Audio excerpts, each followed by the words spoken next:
Alexa, louder.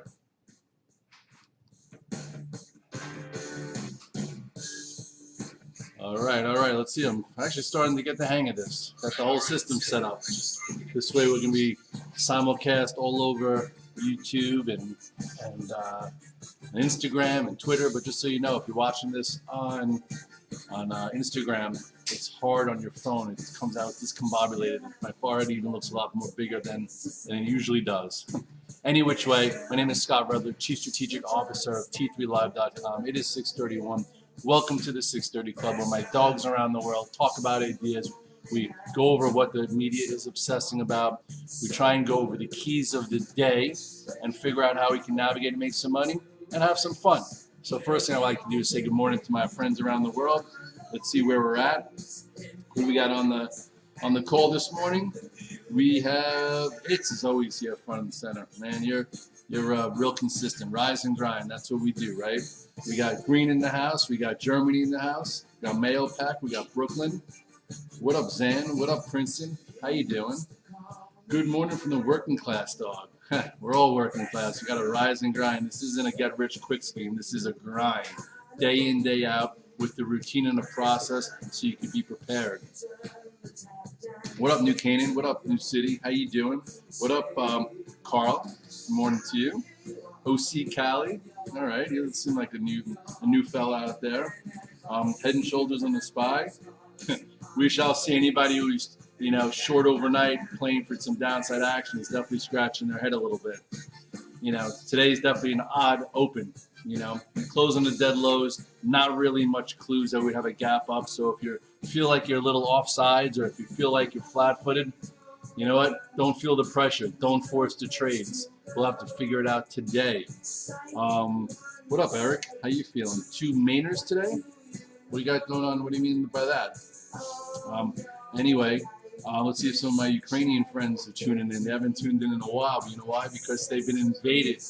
Let's hope that we get a little more clarity tomorrow as everyone puts their sanctions and starts pulling their businesses from Russia.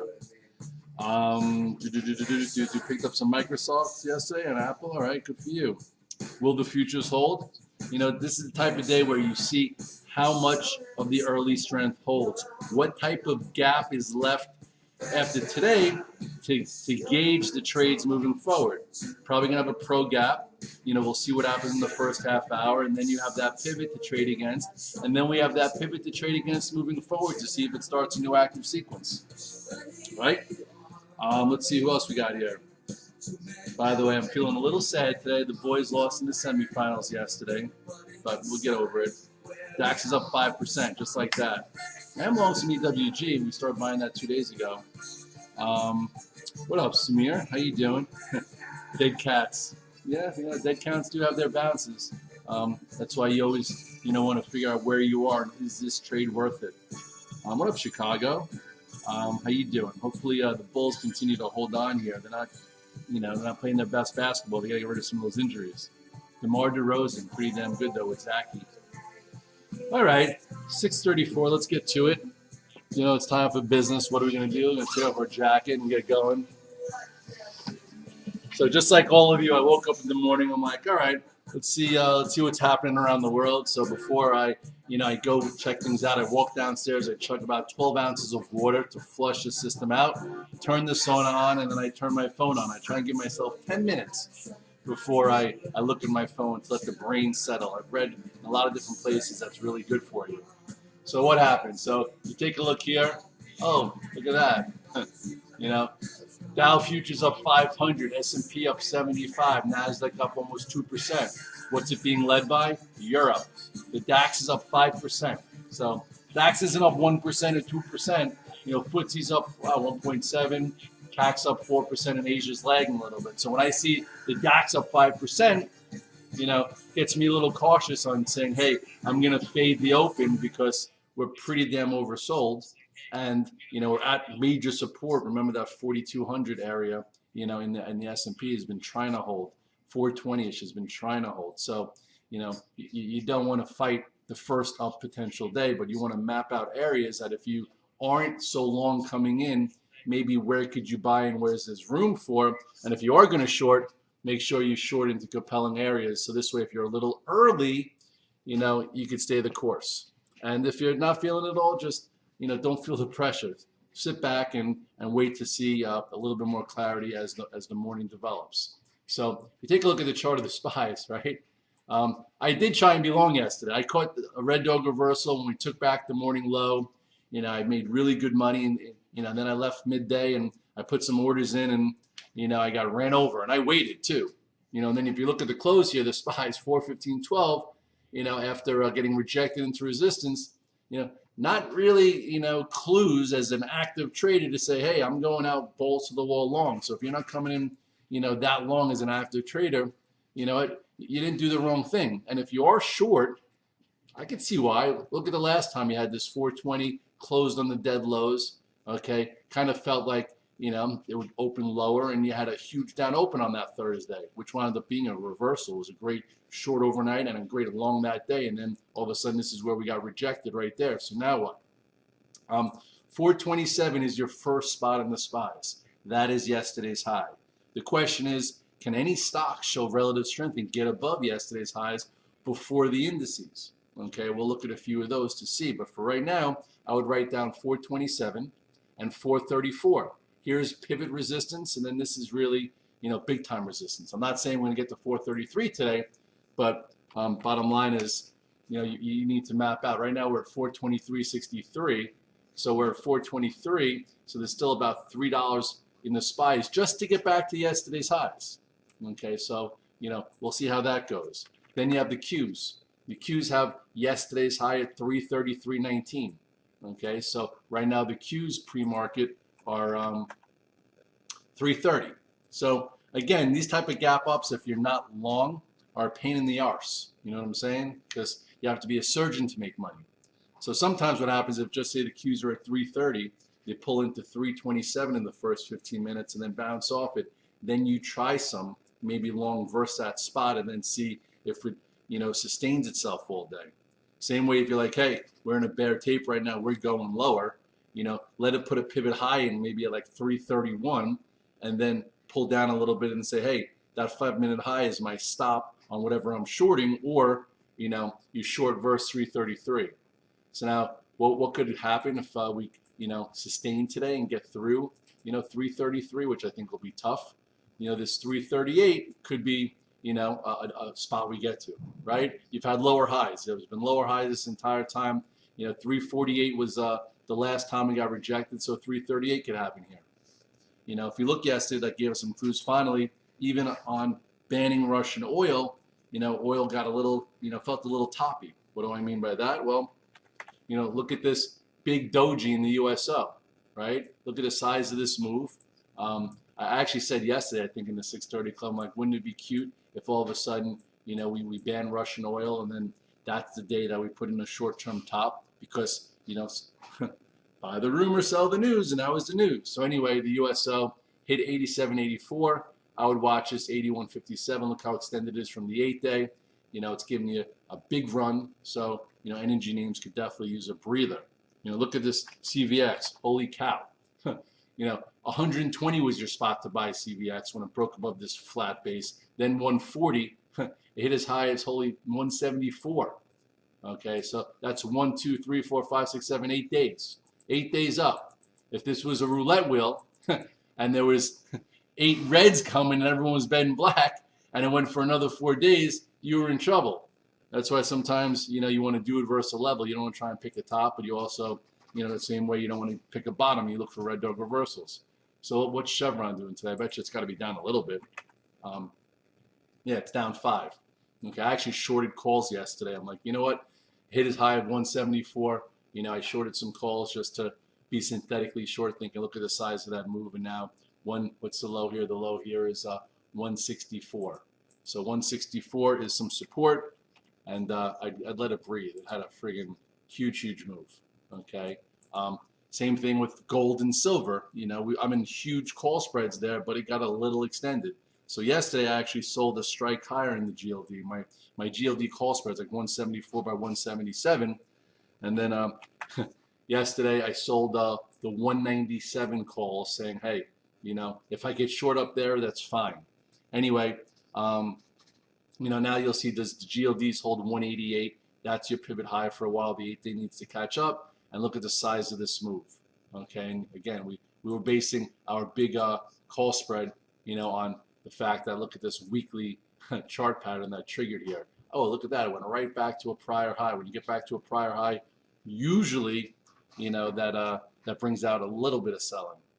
Oh, Tesla. Well, I think Tesla's going to be good today. For clues and for cash flow. Why?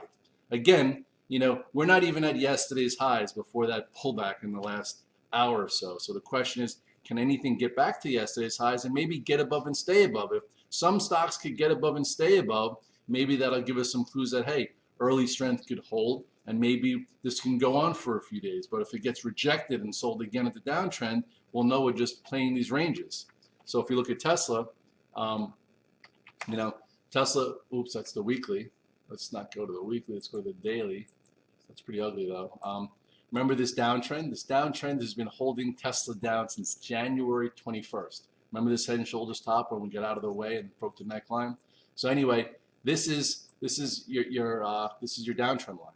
So if you were long Tesla overnight, I could see that. Tesla at least hung in there. The S&P, the Qs, everything came back down towards the lows of the day. Tesla was still green. Tesla was still above what's called the prior day's low of 804. So now the question is, does it get above and stay above 849? And can it really clear this downtrend line?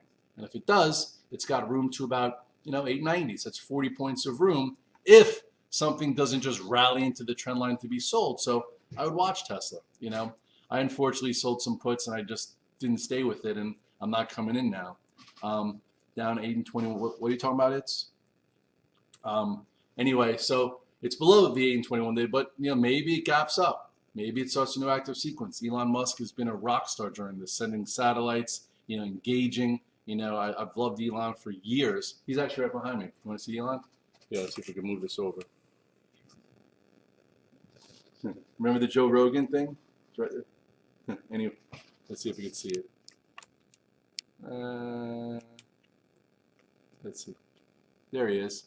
Anyway, so I think Tesla will give some clues to see if if the market could hold and sustain the gains. I personally hate gap ups like this, especially when the market closes the way it did yesterday. Like if the market had a nice red dog reversal yesterday and just say closed up a bit and didn't have that big move, I'm sure there'd be a lot of traders actively long looking for some upside follow through instead of a close on the dead lows or close to the dead lows. It just was kind of irresponsible to take it. If you're a long-term investor, like I am also, you know what? You put your monthly flows in every single month. My wife's 401k every month, mine every month, and my son's 529 every month. And over time, the bull market will win. It always does in the last 100 years, except for the average is about 7% a year. And in the last 3 years, we're up 100%. So anyway, some guys like Red Dog, why are we even up today? I guess it's a little mixture of everything. Again, you have that level in the S&P that we're near. You were a little oversold, not extreme. There is some potential of some kind of ceasefire in the next day or two. And I don't know, Europe's up 5%, and plus, crypto. Crypto has been a little bit of a leading indicator, and there was a little bit of a leak in the cryptocurrency bill or whatever the frick Washington's doing that seemed as if it's not going to be banned, and all they want to do is make their money like they make on all their taxes. I think I pay 50% all in, which is crazy. I can't believe April's coming. A big check. It's got to be written out. So, what's next for Bitcoin? Bitcoin is still in this lower range. It's good that they kind of saved it a little bit. What do I mean by saved it a little bit? Well, you had this 36 area. It cleared all the moving averages again. It's still in this lower channel. So it's still building. We like when patterns build, and then we like when new active sequences start. So the last active sequence we've been in Bitcoin, again, has been to the downside. Here was your, red dog reversal top right there. Okay, when it went through 68, 69, couldn't hold it. Here gave you confirmation of it at 63,000. That's when the 8 and 21 day broke. That is when I went to about 75% cash. That is when the trade in crypto changed. And then it trended all the way down. Lower highs, lower highs, lower highs, and then finally into this area. I remember that's when I got pretty big again, and I was definitely feeling it. And then reduced, Then you had this igniting candle that got rejected at 45, and then now here we are. So we're not quite near 45, and we're not above this channel, and ultimately we'll see how much longer this happens, and then at some point maybe Bitcoin could clear this 45, and then get into a little bit of a a better active sequence where you're not just trading it back and forth. I'm probably in about 40% cash now out of my account, but I'm not too far off my highs because again I went to big cash there. Ethereum is in kind of no man's land. It's just trying to rebuild down here. You still have this 21 area, 23 area trying to go sideways. Still, it's been in corrective mode since almost 4,400. And then a lot of the altcoins are still trying to build these lower levels, and none of them have really broken their downtrends. But at some point they will, and at some point we'll be in a better environment. But until that point is just stay light on your feet. Does the announcement today of the dollar going digital help? Probably. Definitely digital assets. They're here to stay. But you have to make sure you find the real projects. You have to make sure you're in the ones that have staying power. There's a lot of out there that are frauds, and that's what they're trying to, I guess, regulate. It's the frauds, the ones that are going to do absolutely nothing except for you're going to pay and someday be a zero, and the originals make a lot of money. So anyway, let's see where we are now real quick. The SPYs themselves are up 6, pulled in a little bit. Okay, 422.49. Some guys are asking me about Apple. They always sell the Apple event. No matter what happens, they always sell the Apple event. So for today, we'll see what happens. I am not long Apple. We'll see can Apple stay above yesterday's low. It's not special. Got rejected into 168. There went out a lot of lower level iPhones. Okay, we'll see. At this point you have 155.80. Does it rebuild in here for a little while, and then which way does it break? To the downside or to the upside? You could actually probably extend this lower now, this downtrend line. At some point, maybe these downtrends get taken out. But until then, you stay tactical. You look for trades. First time you're tuning in, thank you, my man. Thanks for tuning in. I do this every day, Monday through Thursday. I've been doing this since the pandemic. I remember I'm in the Short Hills office all by myself. It's all dark in here. Thank goodness we had it. A lot of people were jumping out of their friggin' seats during the pandemic, and they turned to me because, again, I've been doing this for 22 years. I traded through the NASDAQ bubble bursting. I traded through the financial crisis where I met Aaron Burnett, and Mark Haynes, and I was on with them once a week.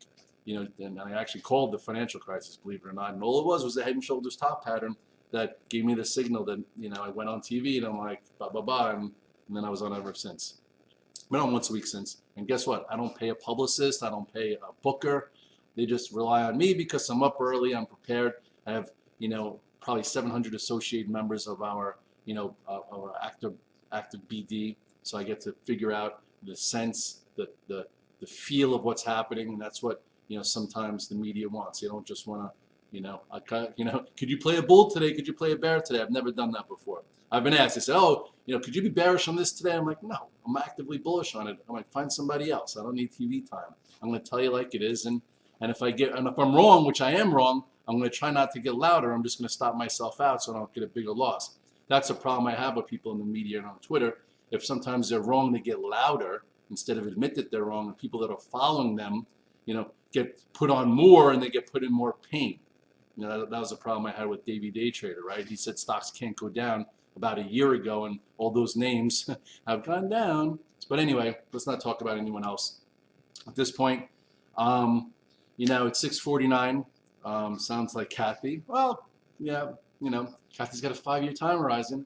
Isn't it important to know your time horizon? Some people have a day time horizon, some week, some month, some quarterly. You have to know your time horizon. That is key. I have 7 different silos, all different time frames. I have my active account when we're below the moving average and tactic, like trying to be an all cash. I have my swing account, which also has lots of cash. And then I have my options in my box. 4 different accounts to separate different types of trades. When we're trending, like we were a year ago, I was in 30 positions, massaging them with chart patterns and making money by riding the tape when we were above the 821 day. But it all changes. When we're in the pandemic, remember, I'm like, guys, I'm adding 50% to Chase's 529 because I started it at 5 a little late and put some money in. And then I have the blood in the street account, which was close. I almost put my wife's blood in the street account in on, what was it, I think Monday. But I was like, you know what? Is 12% off the highs enough in the S&P? Is 12% enough for 2022, considering the type of inflation we have, what's happened in Russia and the Ukraine? So to me, I was like, you know what? I'm going to wait, because in 2018, when the S&P was down 20% and the Nasdaq was down 24%, that taper tantrum was just about rates rising. It had nothing to do with everything else that's happening. So that's why every now and then, if you look at the chart of the SPYs, I like to put the weekly chart up just in case and say, hey, although we look like, we've come in a lot, this is perspective. This is what happened in 2018. The S&P was down 20%, and look at the small little move it had. Look what happened since 2020. Even if you take out the overthrow, which we played really well during the pandemic, just from here, look at the size of this move over those 2.5 years. So that's why I'm like, hey, is 410 enough? I don't know. That's why, the uh-oh account, or the blood is street of it in the account, is going to stay on the side, and I'm just going to actively approach the market every day. So, Shop is decimated.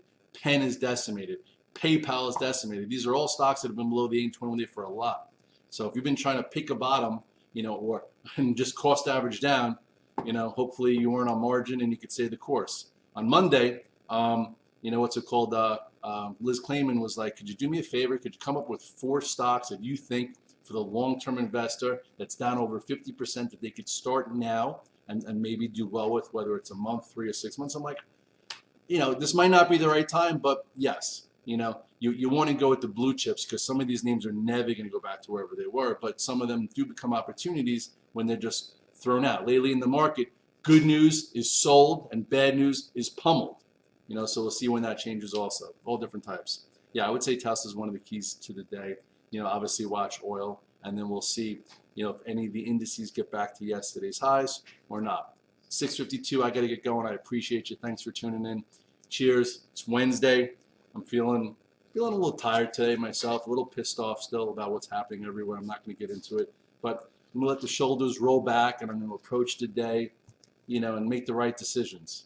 What did Bosch say? It's not about making the last shot when the game's on the line. It's about making the right decision, in the right circumstances. So for today, we have a gap up. We'll see how much of it holds. We'll map out our levels, and we're not going to have any kind of FOMO of missing being long overnight.